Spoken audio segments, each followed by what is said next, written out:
वेतन के बारे में उन नियोजित शिक्षकों को बताएं जो अब राज्यकर्मी बन जाएंगे, उनके लिए क्या कुछ वेतनमान रखा गया? क्योंकि पहले जो बताया गया था उसमें उस वेतन से नाराज दिख रहे थे शिक्षक।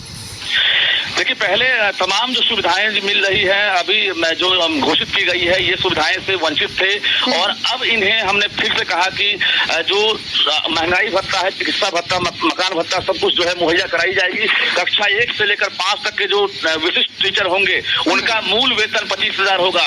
कक्षा 6 से 8 तक के जो विशिष्ट टीचर होंगे इनका मूल वेतन 28,000 होगा। कक्षा 9 से 10 वालों का 31,000 होगा।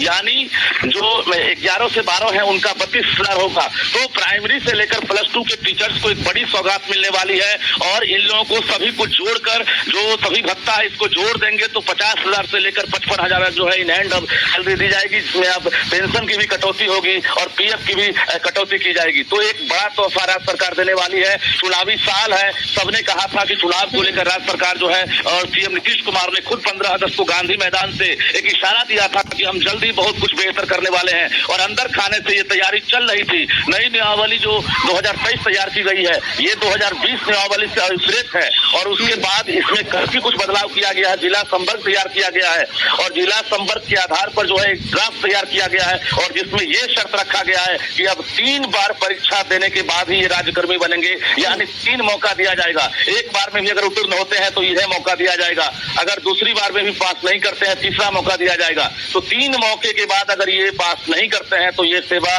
शर्त के आधार पर राज्यकर्मी का दर्जा नहीं प्राप्त करेंगे। बिहार के 4 लाख से अधिक जो नियोजित टीचर हैं अब उनको जो है एक तरह से बड़ा लाभ है, बड़ा फायदा, उनका सपना साकार होने वाला है। ऐच्छिक स्थानांतरण सबसे बड़ी समस्या थी। आपको बता दें, नियोजन इकाई के तहत जो भी शिक्षक थे और दिव्यांग टीचर जिनका अपने जिला में पोस्टिंग नहीं था, अब उनको जो है ऐच्छिक रूप से स्थानांतरण का लाभ मिलेगा, जो वर्षों से लगातार इंतजार कर रहे थे। जैसे ही ये कैबिनेट से मोहर लगेगी, राज्यकर्मी का दर्जा मिलेगा, अब इन्हें मनचाहे पोस्ट का लाभ मिलेगा। ये 4 लाख जो नियोजित टीचर है, तो कुल मिलाकर शिप्रा बिहार के लिए बड़ी खबर है और जो शिक्षक अभ्यर्थी है उनके लिए भी बड़ी खबर है, क्योंकि अब उनकी जो बहाली होगी अब इसी 2023 के आधार पर होगी और राज्य सरकार इसी तरह से अब जो नई नियमावली जो है तैयार की है। अब दक्षता परीक्षा लगी, चाहे वो SCRT के माध्यम से हो या डाइट के माध्यम से हो, लेकिन दक्षता परीक्षा का जो है एक तरह से प्रारूप तैयार कर लिया गया है और ये शुरुआत हम लगातार कह रहे हैं कि कैबिनेट में मोहर लगने की वजह से शुरुआत हो जाएगी और शिक्षा विभाग लगातार अलर्ट मोड में है। शिप्रा तो कुल मिलाकर कहें कि सब कुछ सामने आ गया है